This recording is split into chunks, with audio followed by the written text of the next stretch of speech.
Hi, this is Doug Jones, and you're listening to The Stuff That Fascinates Us Broadcast. Podcast, shut up. Okay, wait. Let's do it again. Take two. Okay.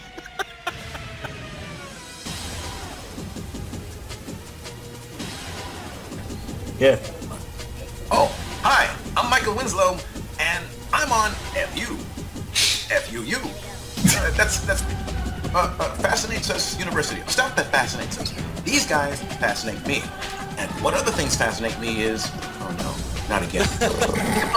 Yeah, man. Sorry about that. That's kind of hard, trying to eat me alive.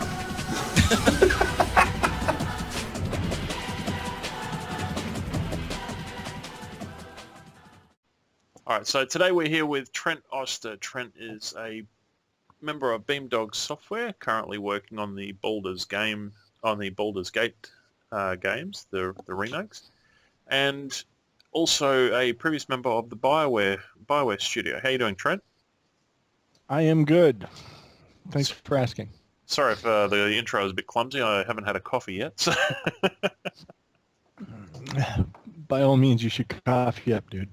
That stuff is good. I haven't got any good coffee at the moment. I'm still yet to go to the shops and grab some.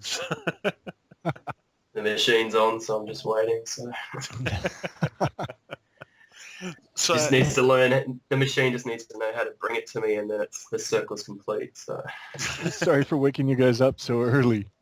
Oh, no, 7 a.m.'s not really that early. It just sucks when you don't have any good coffee to go in the morning. Fair enough. Now, as we said before, you're an ex-BioWare member. I am.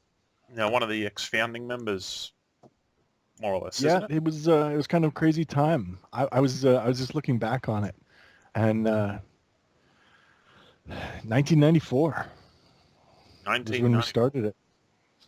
Wow. So you were there it was actually a very bet. Yeah, BioWare actually kind of got started because of a bet.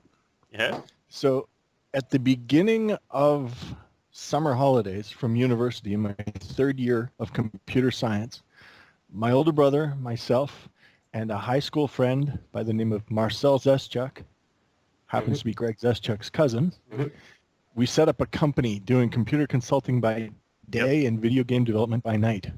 And our bet was, if by the end of the summer we could make a video game that we could actually ship out via shareware or however, we were going to go for it. We were going to become professional, capital P professional game developers. good old shareware. And end of August rolls around, and we've got a really offensive piece of software called Blasteroids 3D. Oh, I remember and that. It is pretty much crap. And but it was a game. And it did what it was supposed to do.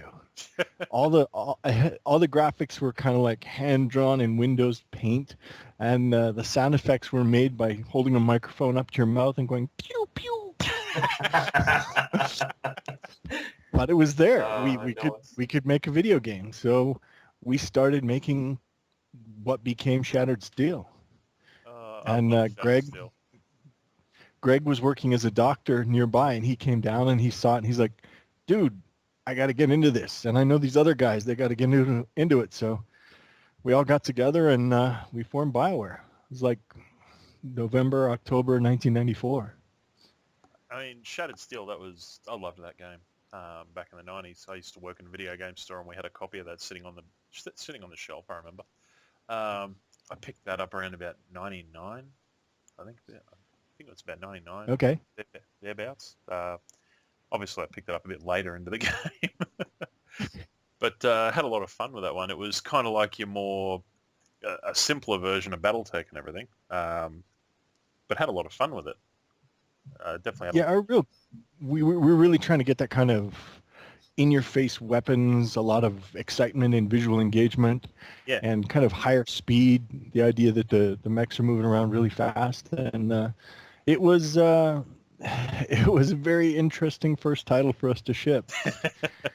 It was a lot of hand-coded assembly, and about halfway through the game, we forgot how we actually built the terrain engine. So we had a bug in it, and we were terrified. We're like, oh God, I don't want to go into the code and try to fix that. Oh, But it was hilarious. We basically kind of set that bit of code off to the side and said, no one will ever look at this again. No one needs to touch it. Or just don't mess with it. This is where he destroys my dreams, and he goes, "Sorry, dude, it was crap." No, but it was fun to make, and we had a lot of fun in the office goofing around with it. And when we built in the deformable terrain, it was one of its kind of signature features. We thought it was pretty awesome. Yeah, and it was also one of the I think it was called Outcast. I think it was called one of the few games at the times that were using voxel graphics as opposed to full 3D rendering, 3D polygonal rendering. So it definitely had it had a unique look to it. And did you find that? Yeah, we did brown. We totally did the color brown. You did brown before it was. Everywhere you looked, it was brown. Yeah, well, we own that. We did. All true color. We were brown before Quake was brown, man. And we had 256 color palette, and we allocated 128 of those colors for terrain colors. And we found that most of them looked good when they were either brown or sandy color, slightly orange. So browns and oranges everywhere. So essentially you had 256 colors and you went monochrome. Who needs 4K? Who needs 4K? Exactly. We don't need any crazy bit depth RGB stuff. Yeah, just get your VGA cables out, throw out your HDMI, and get into it. Oh man, would you I'm actually? So glad those. Sorry, I'm just so glad those days are gone. Didn't I tell you your next Baldurs Gate game, mate, will be 4 colors? Oh. Actually, all the Baldur's Gate stuff was still palette based, so it was. What would I say? I would say it would be very interesting to work with. Yeah. There was a lot of twiddling that went on inside the graphics engine. Yeah. Luckily, we've gotten rid of all that twiddling. What was would you like to revisit Shattered Steel if you were given the opportunity, a sequel or a remake or something along those lines? I want to do something with giant robots again. Yep. Shattered Steel, I mean, it's owned by Interplay. Ah, okay, fair enough. Yeah, so you're better off just making your own sort of idea than going to that monster. We'll call it partially bent steel or maybe yeah. Two-thirds.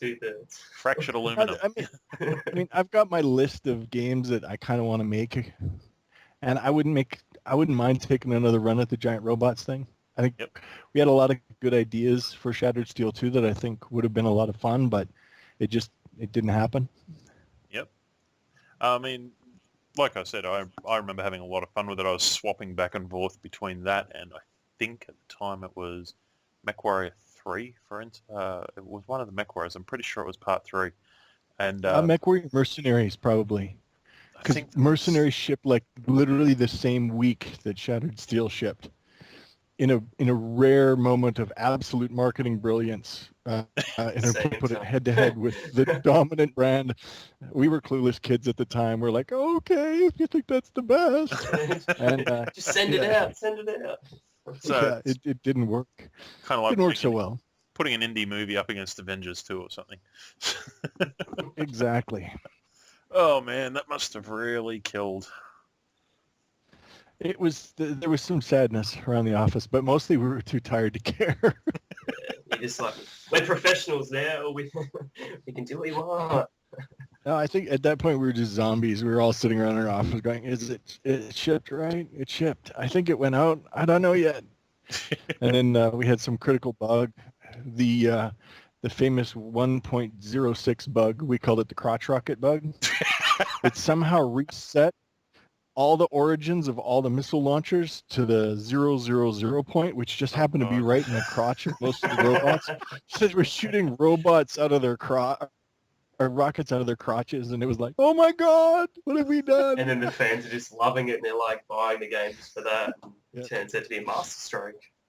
This game is the best thing ever. I shoot rockets from my penis. Winning. Oh my god.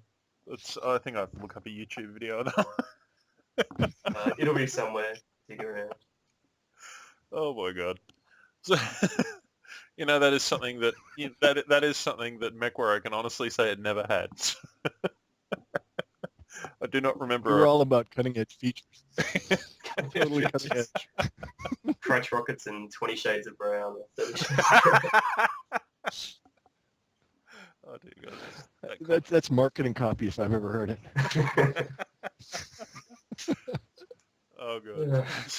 So how's it been for you? I mean, you've gone from working for a giant company, or a company that's now one of the biggest in the industry, one of the best known in the industry, to working for yourself. I mean, we spoke to Mitch Geidelman recently, who works for, what are they called again, Lucas?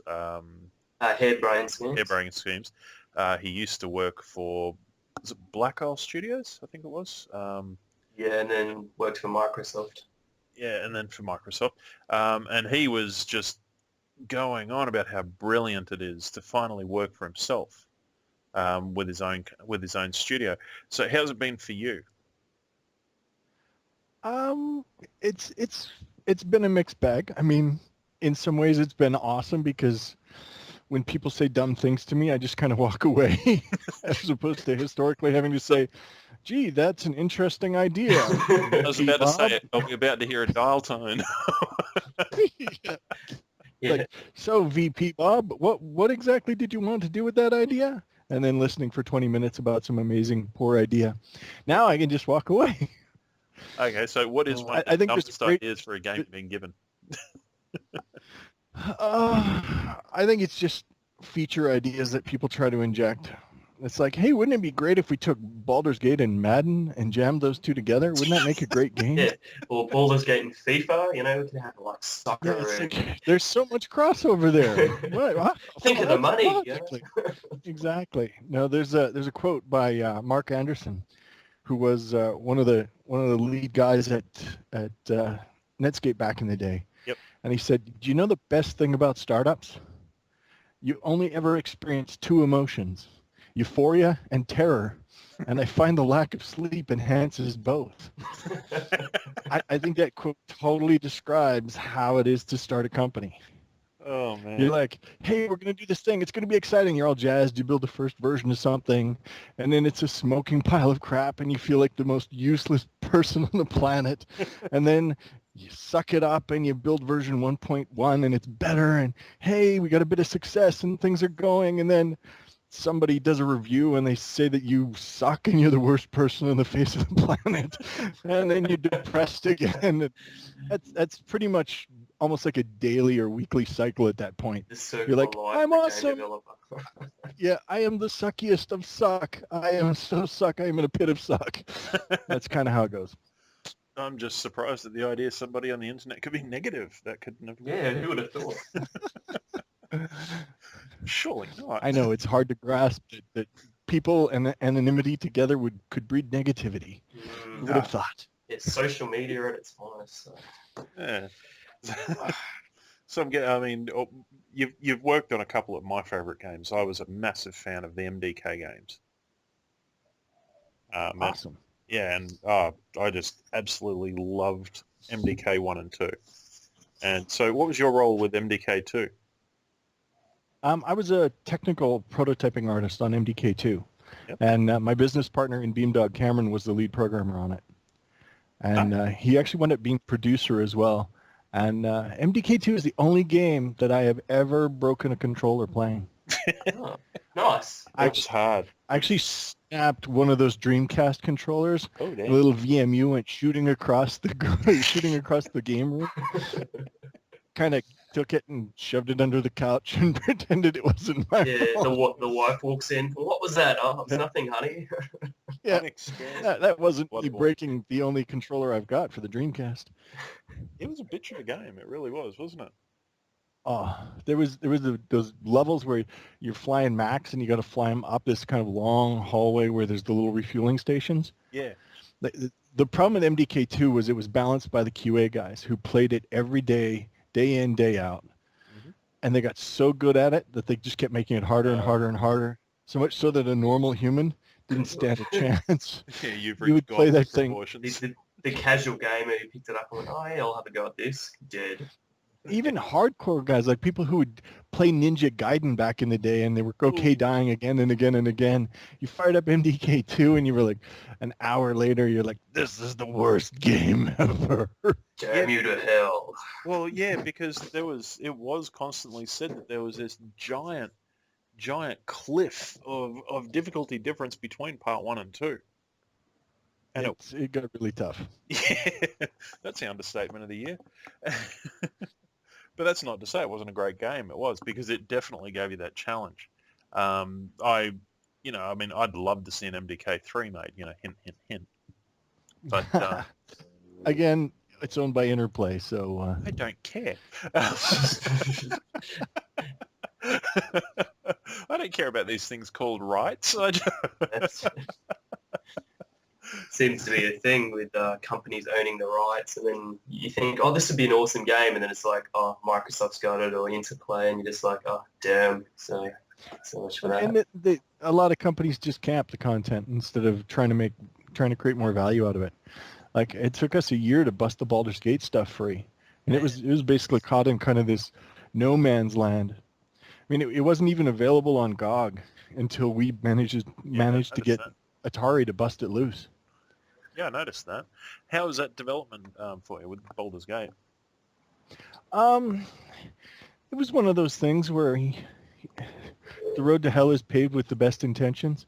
You start off thinking, it won't be that bad. We'll take the old code, we'll go in, we'll ninja in, we'll cut some stuff, we'll fix it, we'll hook it back up to OpenGL. It'll be pretty awesome.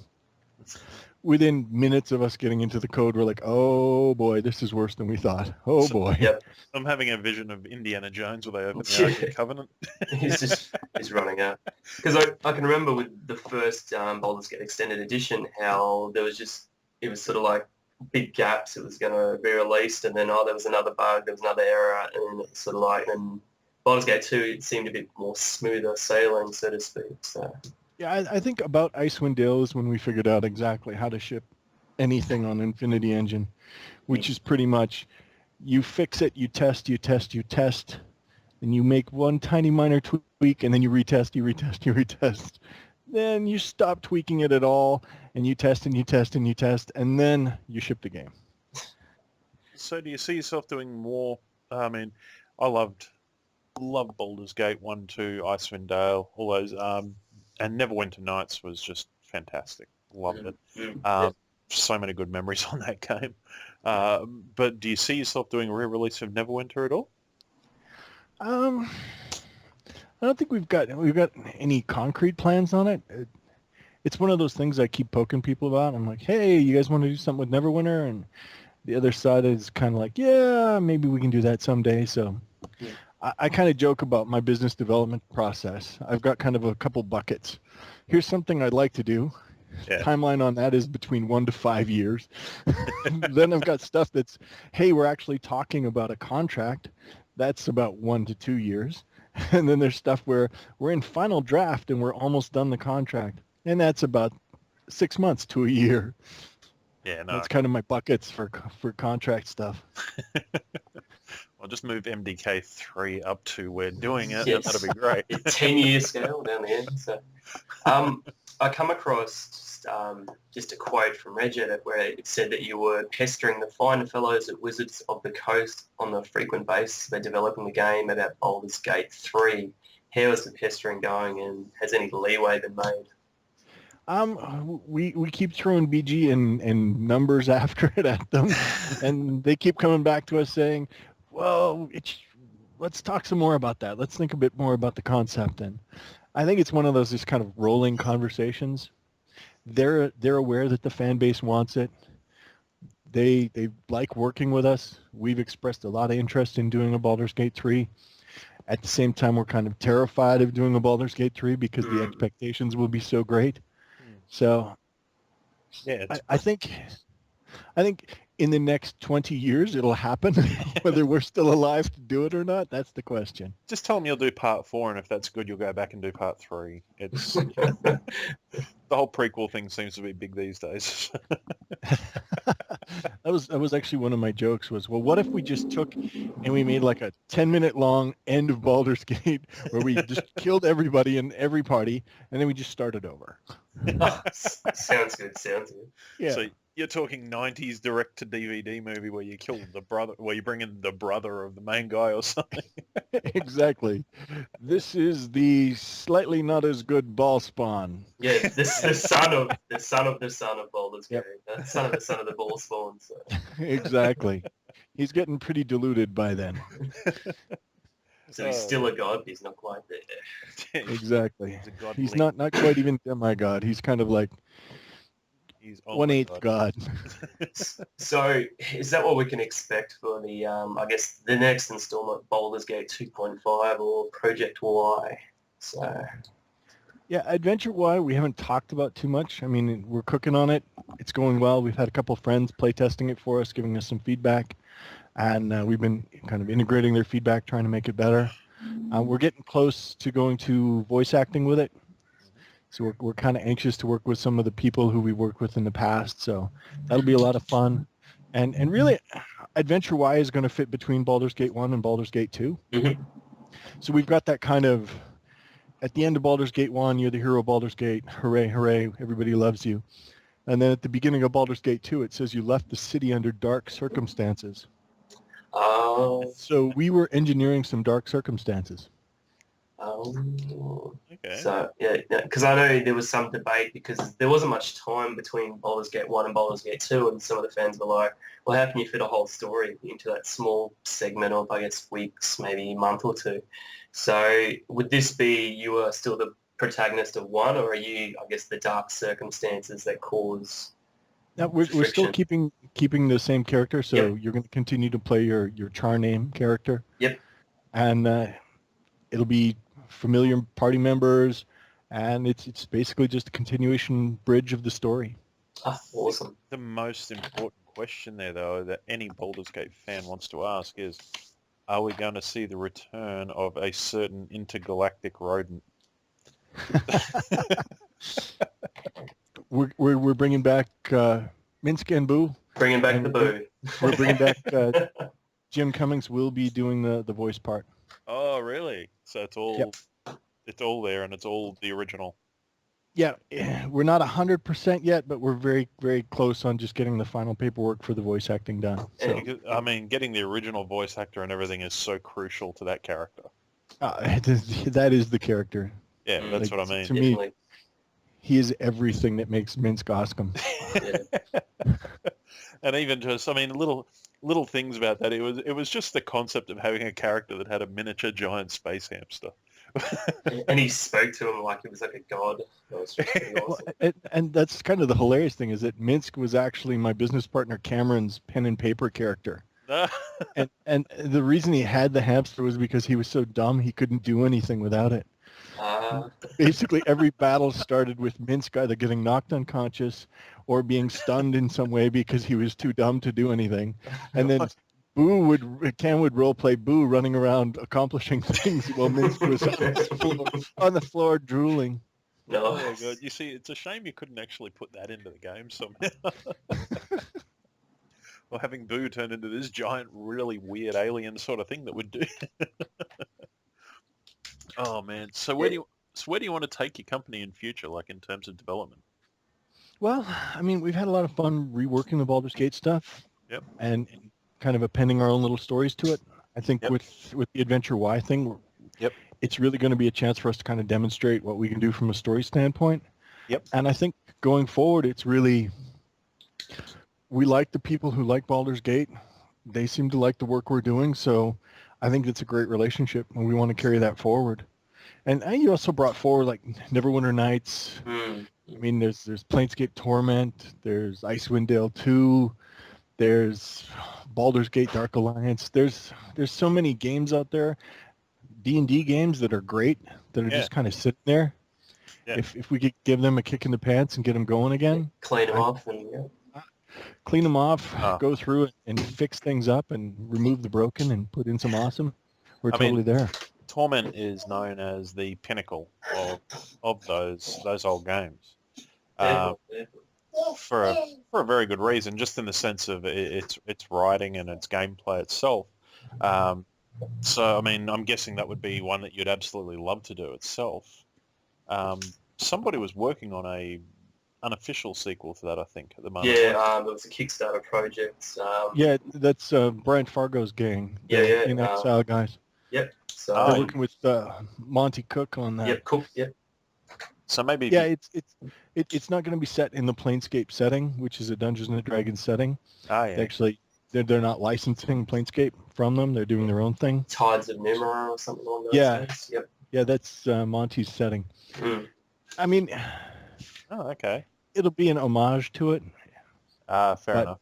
I think so many people have a great recollection of The original. Planescape Torment because of, one, just brilliant writing by Chris Avallone. It's just a different story than most games had told at that point. It is. Yeah, it was. It was. And well, it's the fact like the main character, you wake up in a to put it on a slab, and you've got tattoos on your back, and you've got no recollection of your life, and the whole game is just finding parts of your life. So what did you do? Oh, you did some evil over here. You were a good person over here. Like there's just so many levels that it worked on. So. And the background art was beautiful. I mean, the Black Isle guys, just amazing art team there. Yeah, absolutely. They were fantastic. So I mean, it's if you guys were able to do Torment, that you'd have a definite purchase in terms from me. You'll have $25 here. Not to be subtle about it. It's something we're definitely interested in. Yeah. And when I'm interested in something, it usually eventually happens. I It's in just the need to bucket. sit there and bang away at it until it happens. Now, I hope you can be quite frank about this, because I've noticed with your interviews in the past you have, and I'm not trying to court controversy here, but now you were there for the evolution of the Dragon Age 1 engine. Correct. And it's a beautiful, that's actually one of my favourite ever RPGs. It definitely beats 2 I'm and not- 3. I'm not blowing smoke up your ass. I absolutely love that game. The Grey Warden idea, the whole game itself, I thought came together beautifully. And I enjoyed it far more than 2 and 3, to be honest with you. But how was it seeing Dragon Age slowly evolve into being an epic masterpiece? And how do you feel about the series now? It's changed shape into more or less something else compared to what Part 1 was. Well, Part 1 was in development for over 8 years. Yeah. And part of during that time, I mean, the initial intent with Dragon Age was to take the Neverwinter Nights Aurora engine Mhm. and make a new game, essentially a sequel, a successor to Baldur's Gate. That was the original intent. 3 years later, I had been at BioWare leading development on a prototype new technology engine that we were going to do. And 3 years in, they kind of smashed the two projects together and said, okay, Dragon Age is going to use this new technology. Only the new technology was it was basically just an early stage prototype. Mhm. So we spent a lot of years just bashing code back and forth and trying to make a square peg fit into a round hole. And eventually we kind of had an octagonal peg in a kind of chopped out mashed hole, but it was kind of working. And a lot of the early Dragon Age direction came from James Olen, who was the director of design at BioWare. He was behind Baldur's Gate. He was directing Baldur's Gate 2, working with Dave Gator and Kevin Martins as writers. And he was also behind the Star Wars Knights of the Old Republic. Yeah. And James is D&D and Star Wars. That's what he is. He lived that stuff. I mean, he was in high school. He owned a comic book store, and he ran role-playing game groups, and he would GM Star Wars, and he would GM or DM Dungeons and Dragons stuff. So basically, it's like somebody engineered a human to do this kind of thing. And To James fill was that the void. guy. So James set a lot of early direction for what Dragon Age was going to be. Yep. And the first project director on the title, Scott Gregg, he was a lead programmer on Baldurs Gate and lead programmer on Neverwinter Nights. He took over the project direction, and he really was kind of carrying that, sticking with that vision going forward. And then the rest of the team kind of formed around that. And then later on in development, Dan Tudge came along, and he was able to kind of take a lot of years of exploratory content and kind of forge a game out of it. Mm-hmm. And then before Dragon Age, Dan actually moved on to go and work at a Disney studio, I believe.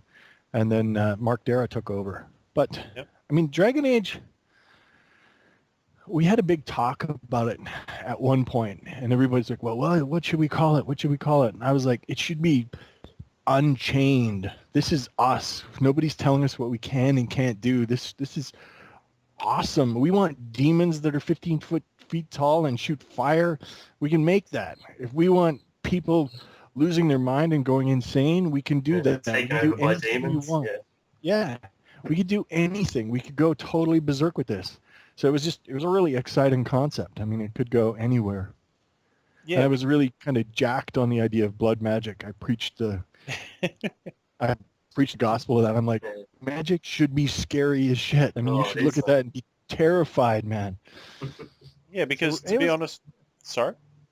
It was just a really cool time, and it was just kind of fun to be involved in some of the design meetings on it.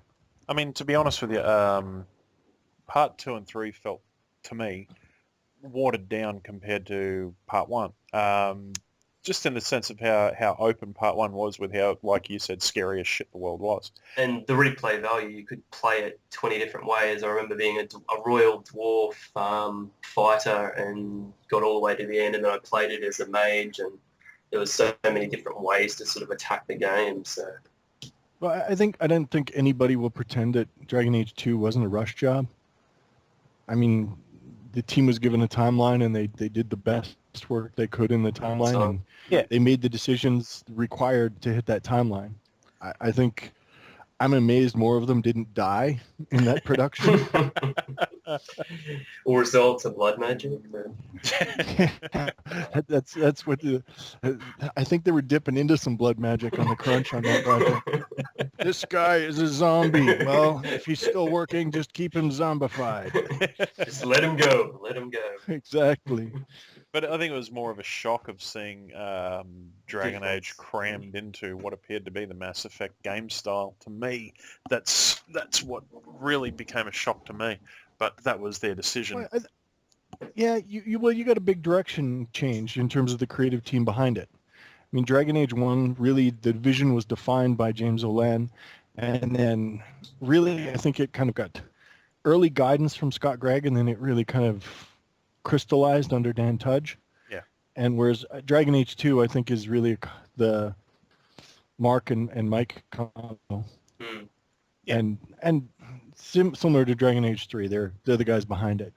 So in terms of being an artist with the games, what's your opinion on, I mean, because we mentioned Mass Effect, right? And one of the biggest controversies over the last few years has been, say, the Mass Effect ending.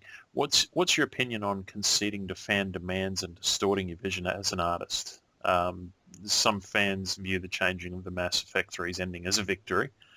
And if they can influence a developer's production as a victory. What's your opinion on a developer conceding to the fans like that? Well, I had left BioWare before Mass Effect 3 shipped.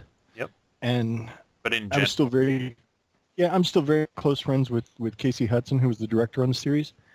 And my perspective on that was there was a lot of grand plans, and then they had to start chopping things down to fit a timeline, which kind of resulted in the ending that it shipped with. Yep. I think the fan pressure kind of allowed the team to go back and do more of what they would have wanted to do if they had a little more time to execute on it. The Citadel DLC and the way they originally wanted to end it, because I was sort of in that, I suppose. I was listening to the fans, and I didn't mind the ending because I knew that from what Mass Effect 1 was to what Mass Effect 3 became, they could not include every solution, every answer that you gave in the game to an ending. It would have just been it's a universe and you're trying to cram it into like a 3-minute cutscene, it just wouldn't have worked. So I understood the way it was approached, but yeah, it was definitely. I think that the team had some grand plans on how to end it, and then just time constraints and polish constraints, they had to cut back, and then they launched it with the ending that it had. And I think there was a negative fan reaction because people loved Mass Effect. They just totally got into it to an insane level.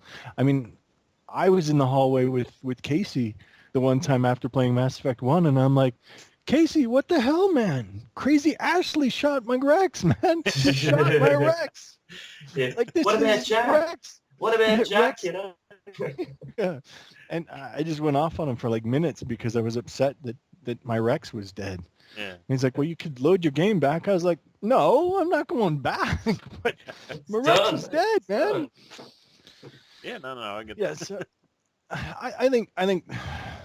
I think there was some resentment across the game industry at fans kind of demanding something be done.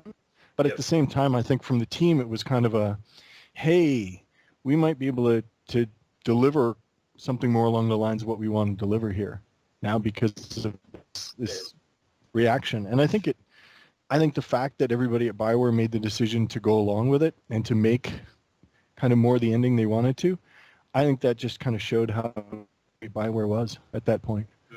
Yep, no, that's fair enough. I mean, how do you find the experience though? I mean, you're one of the few companies now that's, I mean, there's a lot of game dev companies out there, but there's an exceedingly larger amount that have only been out there due to in the time frame that there's been a digital delivery service. A lot of companies can't say that they've been around there since it was only a brick and mortar sort of industry. So how do you find the experience of releasing a game over Steam as opposed to the days where it was only in a storefront? Back when we started out at BIOWARE, I mean, you needed a publisher. A publisher was core to what you were trying to do. You couldn't get into a store without a publisher. You couldn't get boxes made without a publisher. Publishers had the QA. Publishers had technology guys. Publishers had the relationships with first party if you wanted to make anything console. I mean, it was just so publisher oriented. Whereas today, you go to a publisher and what is a publisher offering you? Well, publisher will give you some capital. So they've got money. That's good. They'll help you with marketing by hiring a marketing agency in most cases, which you could probably hire yourself. They'll help you with QA by hiring a QA company, which you could probably hire yourself. So as far as getting box space, I mean, a publisher could get you on Steam, but so could a good Greenlight campaign. So could just impressing some fans and having a good bit of content. Having a following. So the early industry, I mean, probably right up until probably a couple of years after Half-Life 2, because at the start Steam was pretty horrible. Yeah, it was. It was terrible. Once it started to get good, at that point, suddenly publishers just, all the justification behind the expenses they brought along just kind of fell apart. Yep. So to me, the big holdback in the industry right now is just capital. It's just getting talented people together on a good concept and getting capital behind them. Mm-hmm. I mean, if that can be resolved, it's huge. Yeah, no, I can completely understand that. I mean, the games industry is forever changing. It's one of those industries that the face of it seems to change almost year to year. The thing that I love is we can sit down and we can make a game and we can say, you know what, it's going to ship when it's done. Yep. When it's bug-free and we're happy with it, we can ship it out. When it's ready. And we can keep iterating, and there's nobody jumping up and down, yelling at us going, but the boxes will be done on this date. We have production time slotted here. That doesn't happen. And we don't have, because we're self-financed and we're a self-publisher, yep. We don't have anybody breathing down our neck anymore. It's just us. And we can make the smart long-term calls because we're not getting that pressure from investors on, oh, you've got to hit the quarter. Must be really good to pretty not awesome. Must be. Yeah, I was about to say it must be pretty good not to have those pressures anymore. Um, yeah, I used to actually work in a video game shop, and we used to deal with a lot of the reps who would come in, pushing for store space. So I do remember the days of companies having to fight for shelf space.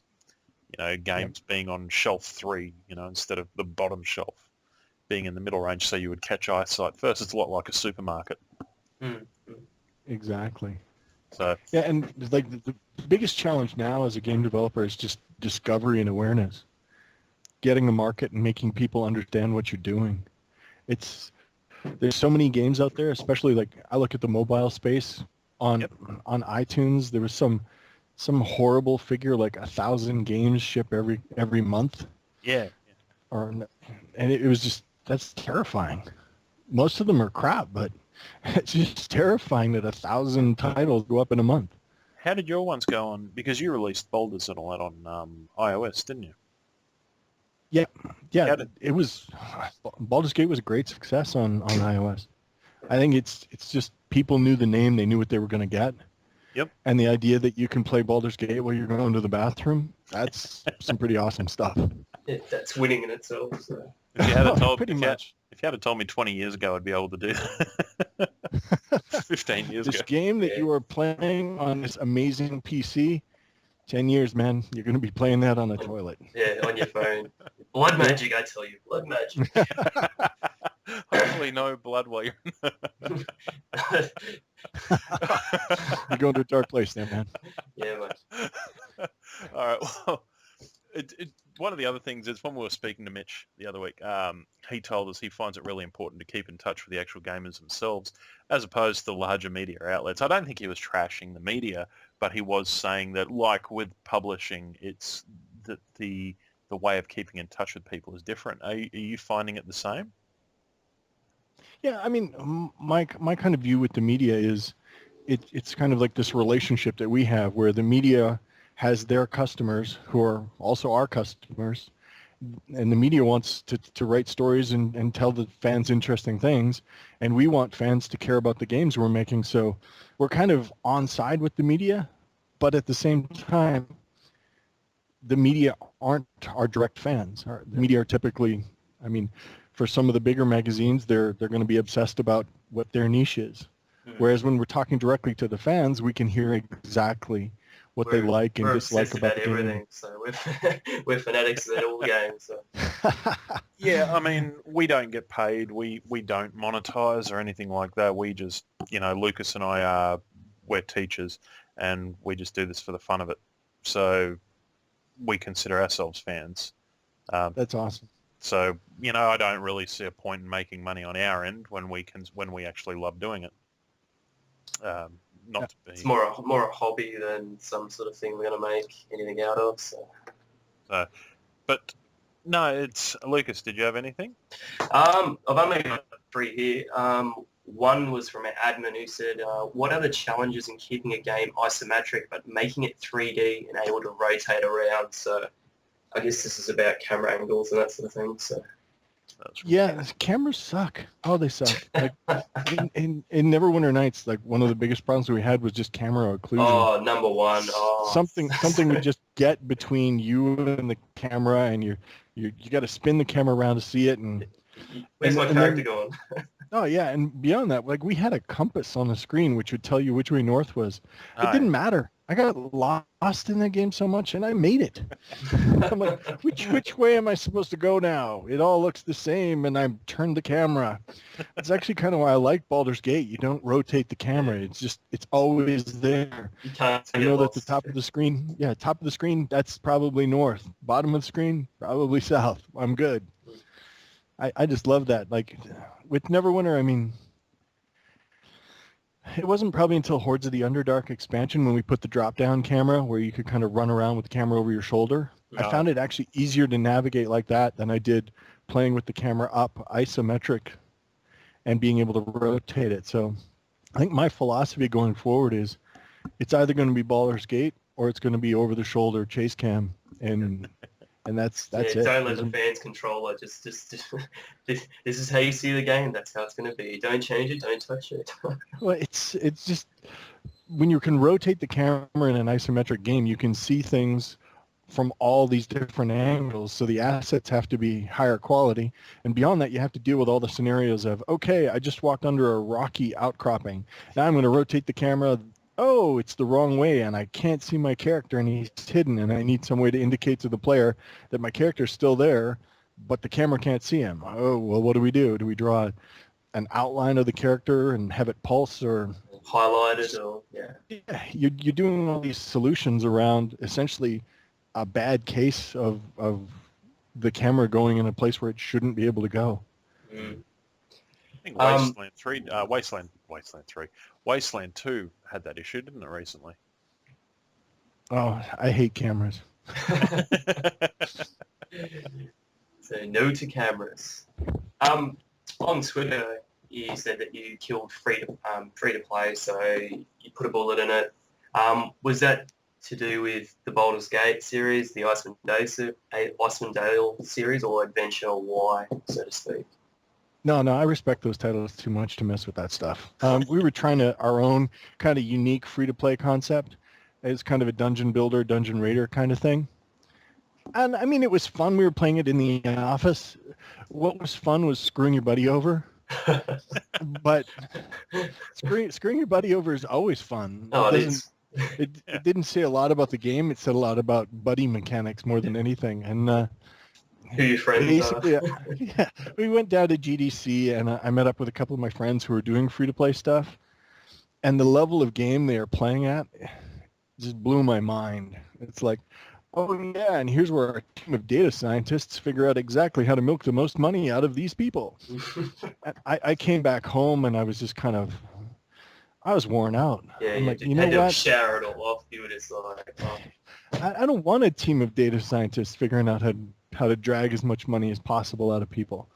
I want a team of game developers who want to make games that are fun, that people enjoy playing. Yeah, so, that in 10 to 20 years' time, we're contacting you to say, hey, about that Baldur's Gate 3, we really loved it. And our kids are saying they really loved it. And that's the sort of game you want, not sort of, and that's why I was saying, thank you, because games lately, like Elder Scrolls Online, or, a few of the Kickstarters where it was who could buy the biggest starship, it just seemed to be, if you want to get ahead, you've got to spend a large amount of money, and that's all games are about. They're about being skilled. They're about, making the mistakes, walking into the walls, walking into the cave and finding the dragon, and you're a level 2 wizard, and you're meant to fight them when you're level 10. So that's the sort of stuff that, is what gaming is all about, I suppose, not who's got the most money. So, well, and for me, I mean, life is expensive.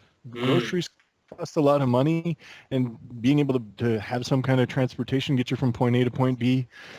I don't want whales. I don't want people who jump into a game and have to spend $1,000 so that they can be on top of it. I think that idea to me is broken. It's a self-limiting idea. And us in Australia, where we get games, that have accruing costs, so we don't get the cheap American games. We have to pay, there's a lot of geo-blocking and a lot of, it costs an extra $20 on Steam just because we're in Australia. Like, that's what we are dealing with as fans. So it's always good when, your Baldur's Gate Extended Edition came along, it was like $20, $25. And I was like, cool, I'm on that, because if it was any other game, it would be sort of $80, $90, $100. And as, we are, as Steve said, going to be teachers, we're studying at university. I'm a father, I've bought my house. I don't have a lot of extra income to put to what I love. So I'm going to put one example out there for you, Trent. Something that disappointed me heavily yesterday. Mortal Kombat X came out yesterday. Little independent game. I'm sure nobody's heard of at this point. Fantastic quality. You can tell they put a lot of heart and soul into the game. In the sense that they've reinvigorated the franchise and the quality is there. But, and here's the big but, is the fact that the recommended retail price here is $100. In America it's like $60, Canada might be the same. When I logged on, the purely optional season pass was $29 American. Sure, that's okay. In Australia it's $45. And then on top of that, there's microtransactions attached to it, which it had me scratching my head when I looked at it, thinking, why with a premium title such as that would they be attaching stuff like this? When I look at, we knew we had the interview with you coming up, and I look at games like Project Y coming out and the other ones where you've gone about saying that things like that, the pay-to-win model and stuff like that are you wouldn't touch them. It kind of irritates. Yeah. Well, my biggest thing is value for the dollar. Yeah. I mean, we deliver entertainment. It's basically it's you spending your time doing something pleasurable. Yeah.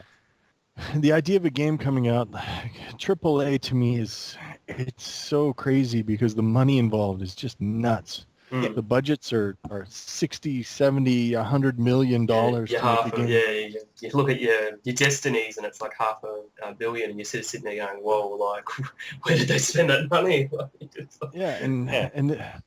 And that's to get the game built, and then there's the marketing budget that they spend, and then they're charging the $60, and then they've got all this additional DLC plan where it rolls out. And I mean, I'm a big fan of you get something for your money. So the idea of there's a content pack, hey, I want that, I'll buy it. I like that idea. If I'm really enjoying a game, I'm having a great time with it, I would totally buy a content pack to it. Like I recently played Shadow of Mordor. I loved it. Yeah, I love it. Oh, loved it. Few things as fun as exploding the orc's head. That's amazing stuff. And they've got an expansion out, and I'm tight for time between running the company and trying to stay involved in the game design side. So my hours are so valuable to me, and I'm actually like, hey, I think I'm going to actually buy that expansion. Yeah. And to me, that's a good value because I had a great experience with the main game, and then after some time passed, the team built some new content for me.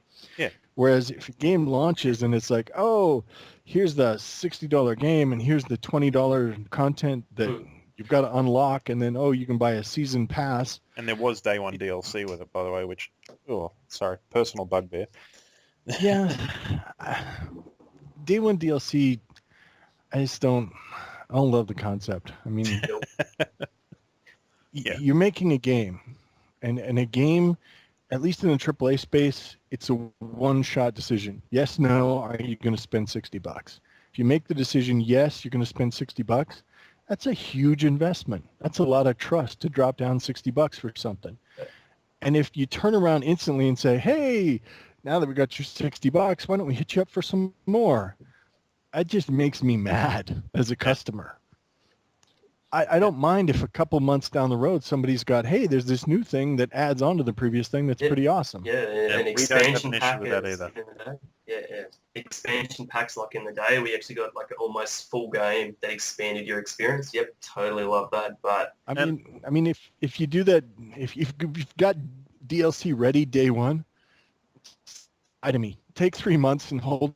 I can then release it 3 months later. I'll just feel a lot better. I mean, DLC technically is no new thing. I mean, look at Tales of the Sword Coast. Technically, that's DLC, if you know what I mean. It was an expansion. Yep. So, but they did the perfect thing there. Waited a while, released it later because they were obviously developing it over a period of time. But that was the perfect way to do something like that. Had they released that on day one with Baldurs Gate as a side product and said, you got to buy this as well to enjoy the full experience, charge an extra $49 for it, you can bet people would have been pissed. Yeah. I think the economics of game development in the AAA space is just so crazy right now. They're looking at every option they can to bring in more dollars because, I mean, you start running the budgets on that. Say you spend $100 million on a project. Well, you've got to make back. You got to sell 5-6 million units before you're even breaking even. So I can see their scramble. Oh, yeah. But it just feels bad from a customer standpoint. I mean, you buy something, you expect to get a good value. You're okay coming back later and saying, I'd like to grab some add-on thing to that. Ultimately, it is the customer's decision to buy it or not, though. So, I've got one more small minor question just while we were talking about characters. Yep. Will Dawn and the other two characters that were released with the extended editions of Baldur's Gate, will they make it into Adventure Y, Project Y? We kind of went through in terms of our list of characters we really wanted to bring forward, and we kind of chose to focus a lot of our effort on kind of the older kind of main characters. So really, I think we're focusing on kind of the canon characters. Okay. We're going to introduce a couple new ones as well that people like, or people might like. So it'll be interesting to see how it shakes out. Cool. And my last question was, my favourite character of the Baldur's Gate series was Baconia. I just, Drow, living on the land, everyone hating her.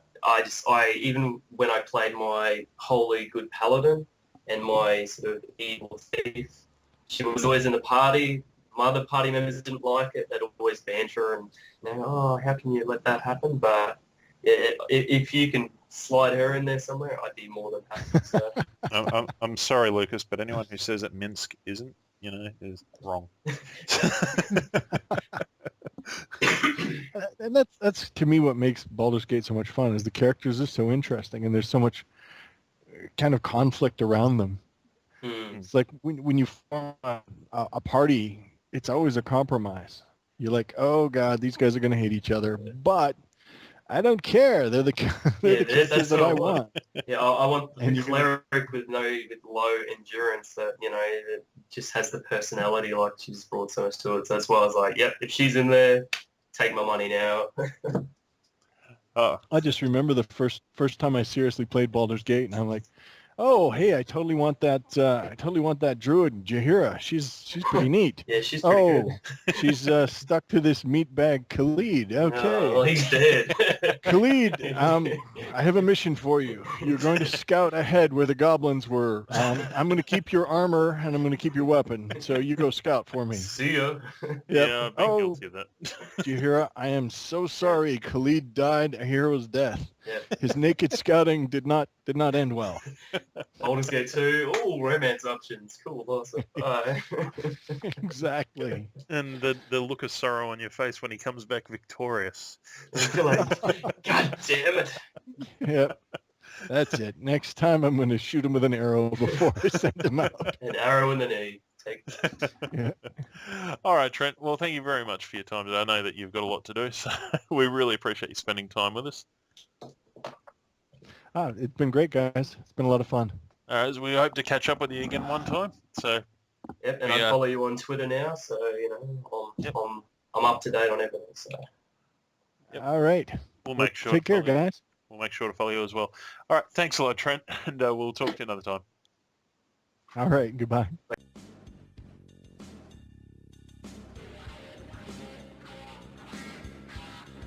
Screw you guys. I'm going home. Excuse me, I want to drive. Get off my bridge. That's it, I'm getting out of here.